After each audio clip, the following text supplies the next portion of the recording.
Imagine waking up tomorrow so rich that you could bankrupt an entire country just by giving people free gold. Sounds impossible, right? But one man did exactly that. His name?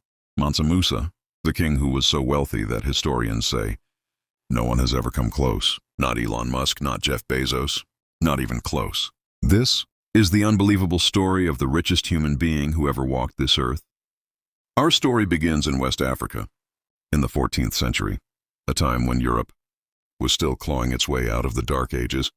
Meanwhile, deep in the heart of Africa, the Mali Empire was thriving, rich with gold mines, salt, and trade routes that connected Africa to the Middle East and beyond.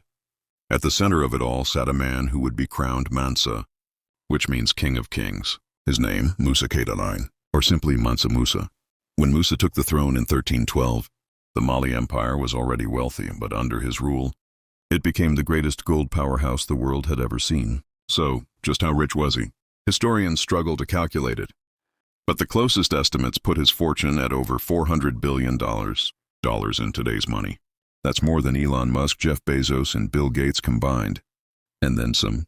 He didn't just hoard his wealth, he used it. He controlled over half of the world's gold supply. Caravans carrying his gold stretched as far as the eye could see, camels loaded with hundreds of pounds of shimmering treasure. But what really made Mansa Musa legendary was his epic pilgrimage to Mecca in 1324. This was no ordinary trip. Mansa Musa set off across the Sahara Desert with a caravan so massive that it stunned everyone who saw it. Picture this: 60,000 people, 12,000 royal slaves, each carrying 4 pounds of gold, hundreds of camels, each loaded with up to 300 pounds of pure gold dust. When Musa passed through Cairo, he spent gold like it grew on trees. He gave so much gold to the poor, the markets, the merchants, that he collapsed Cairo's economy. The city's gold value didn't recover for over a decade.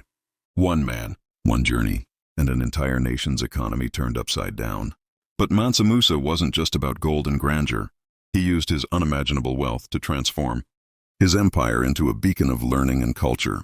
He built magnificent mosques, like the famous Djinguereber Mosque in Timbuktu, which still stands today.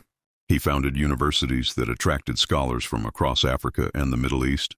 Timbuktu became the intellectual heart of Africa, a place where poets, scientists, and philosophers gathered to exchange ideas, centuries before Europe's Renaissance. Mansa Musa's story is more than just gold.